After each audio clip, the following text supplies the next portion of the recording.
You are listening to the Kelly Confidential podcast with Kelly Wilkes. This is episode 36.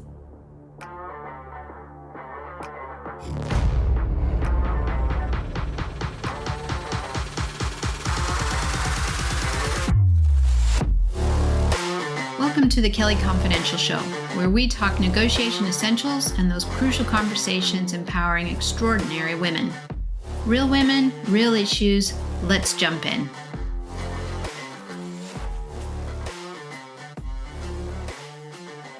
Hi, friends, and welcome back. If you're new to the show, I'm Kelly Wilkes, and my show is about helping to advance women's interests through negotiation, whether at home, in the shop room, the boardroom, the living room, if you're a solopreneur.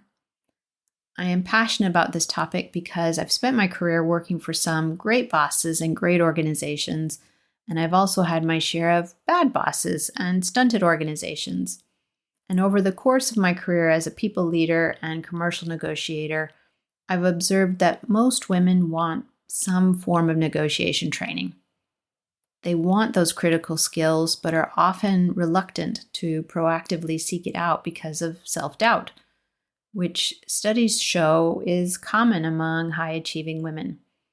And because courses are typically taught by men, and or because they may think it's a weakness to ask for training. Negotiation and influencing skills are critical competencies that, unfortunately, aren't taught in most primary and secondary schools, but can make a major difference for people in all aspects of life and business. I'm here with all of my years of experience, my training, my many mistakes, so that your journey can start now. And it doesn't take as long as it took me to get to that aha moment that I had some 8 years ago when I completed my mediation accreditation, a program which was grounded in existential psychology, when all the dots fell into place and I realized that the best deal making occurred when you stopped sweating your own agenda and focused on the other party, making their goal your goal.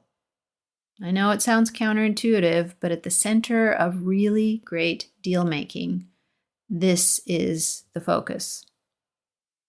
And then your technique and structure wrap around that.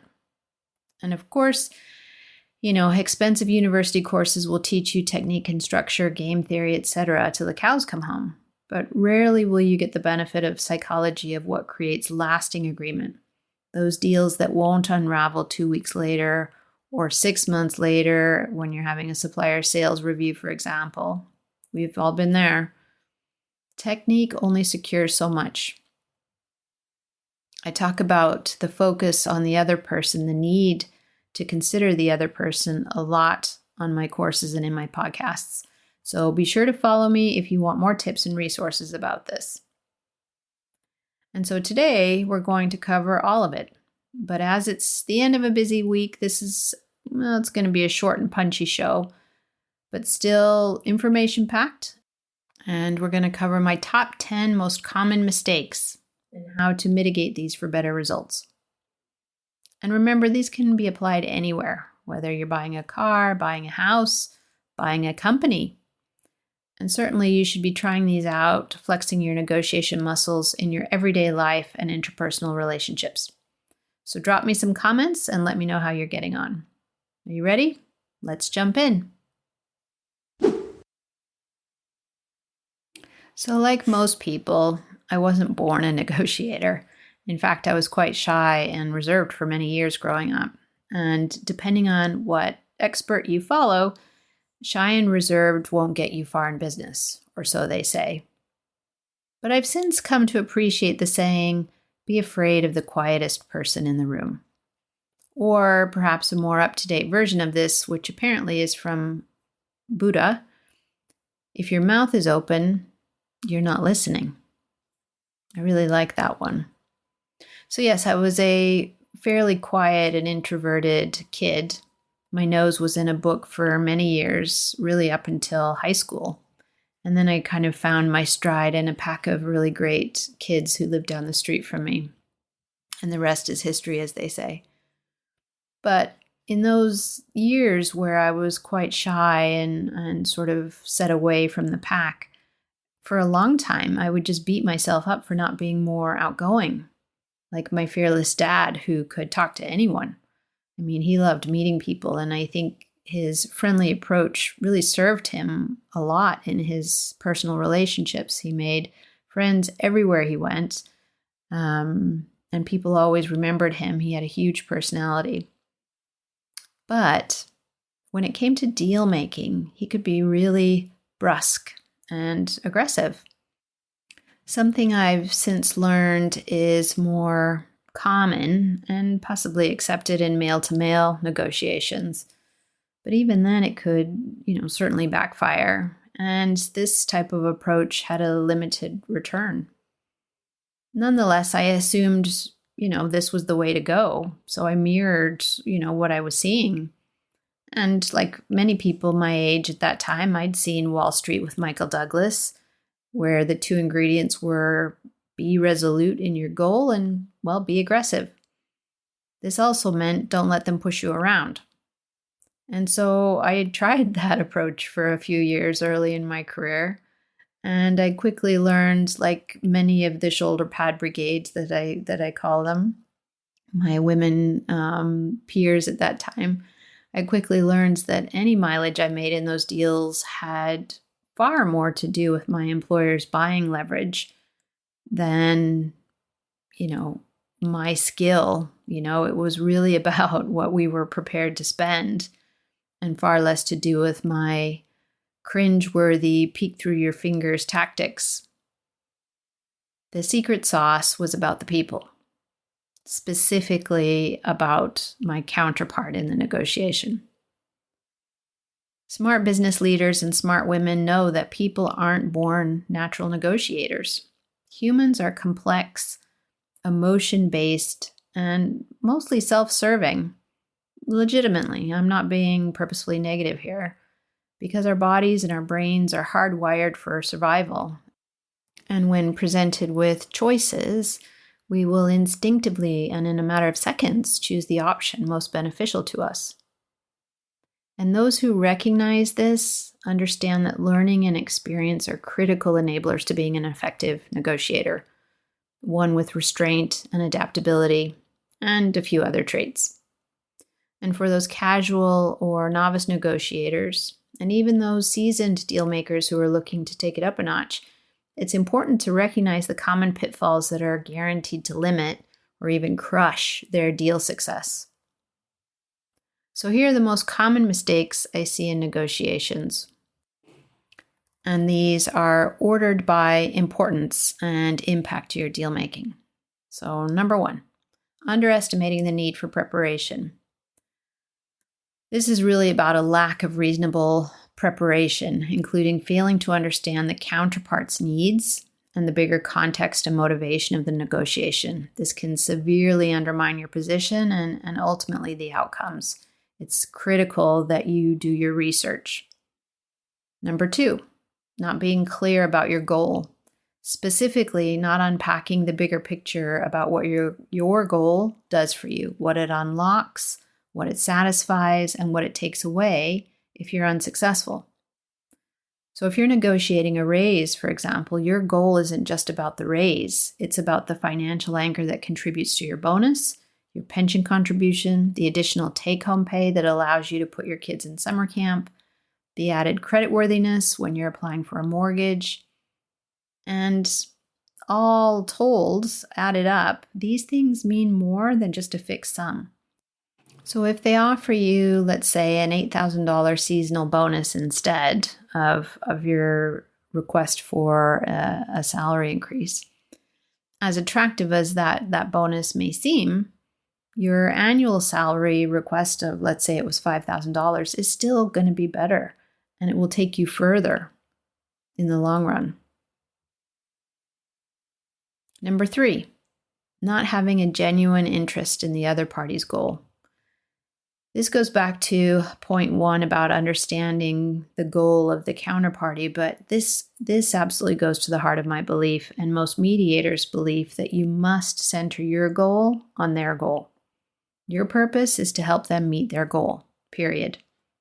This will absolutely unlock the whole deal for you. Now, I'm not saying this is always easy to do. Even seasoned deal makers find this challenging on occasion. And it can be daunting if the goal is a divorce settlement or a company sale, for example. But even making this part of your outlook and your goal planning will change the trajectory of the whole deal. Trust me, this is important. Number 4, talking too much and not listening. Over talking and not giving enough space to listen can lead to missing critical information, weakening your negotiation position, or worse, you could offend the other person.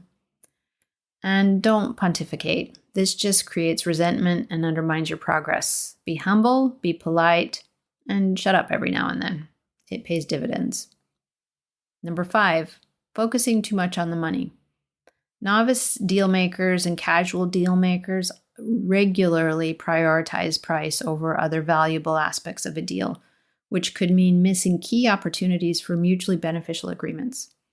What I advise instead is to focus on the perceived value of the thing your counterpart wants, because people work to their worldview. What's important in yours may be vastly different to theirs, so don't assume. Ask questions. Be curious, do your research, be open, and go from there. Number 6, positional bargaining instead of exploring interests.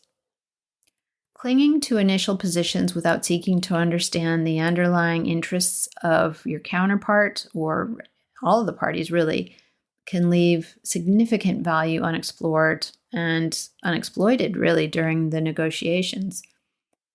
Roger Fisher and William Ury, heroes of the book Getting to Yes, set this out so well in what has become the manifesto of all great negotiators, which is to separate the problem from the person and focus on interests, not positions. Doing these two alone will make you so much more adaptable, more resilient, and, well, likable. And numerous studies have shown that people say yes more to people that they like.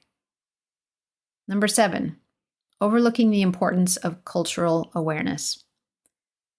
Not taking into account the cultural backgrounds of your counterparties creates all kinds of problems. I covered this at length in my podcast with Monica Hanaway earlier this week. Ignoring cultures can lead to costly assumptions, misunderstandings, miscues, and really it just can limit the window for achieving success. Number 8, competing instead of collaborating. Approaching negotiations with a win-lose mentality inhibits the possibility of finding creative solutions that benefit all parties involved. I mean, this goes without saying. Many people say that they're focused on win-win outcomes, but then their actions speak differently. So I'm always suspicious of people who proclaim early on in a meeting that they're out for a win-win. Because a true win-win mindset is about collaborating with proactive curiosity for mutual gain. So you don't need to even say it. And number 9, letting emotions influence decisions. Now, I could simply say that allowing emotions to drive decisions instead of maintaining objectivity can lead to poor outcomes in negotiations. But I mean, that's a given. It could be opposed for heaven's sakes. The bigger point here is to recognize that people are emotional. People aren't rational first. They're not hardwired that way. Logic comes as a condition of our environment. And when our environment or our value system is under threat, whether it's real or perceived, logical thought isn't always available. So to demonstrate that we're operating in a safe space where we respect our counterpart, we must firstly respect the right to have differences and different views. And we must respect their values as theirs. We don't have to adopt them. We just need to understand that they are important to them. And we do this by asking questions, remaining curious, and really, really listening. And number 10, failure to be adaptable and to be open to compromise. So an unwillingness to compromise is the hands down fastest way to kill a negotiation. It is the oxymoron of deal making. Stubbornness stunts the formation of new ideas, collaborative thought, and it makes it really difficult to see the untapped opportunities. Now, there's a difference between stubbornness and having standards and clear purpose. Richard Williams, together with his then tennis prodigy daughter Venus, famously rejected the $3 million Nike offer made the night before a competitive match. And the offer came with a 24-hour acceptance condition. That was it. They had one day to accept. Nonetheless, Richard Williams rejected the offer that night. You could say he was being stubborn, but actually he wanted to give Venus every fighting chance to play her best competition, knowing that she was just beginning her journey. So who was the stubborn one here? Well, it was the Nike agent. He really should have joined them, collaborated with them, supported Venus, and been patient. That's what Reebok did. They watched, they waited, and they collaborated with Richard and Venus, and a short 7 months later, Reebok signed Venus to an unprecedented $12 million endorsement deal. Unbelievable. Still gives me goosebumps. What an accomplishment. And so there you are. My top 10 challenges and how to power through. Incorporating these insights into your deal making will absolutely help you to avoid getting stuck, losing time, losing opportunities, or worse, tangible gains. And it will help you to avoid offending the counterparty, which you never want to do, to get to the best deal possible. Certainly one that you can be proud of. And that's all from me this week. Thanks again for joining, and we'll see you next time.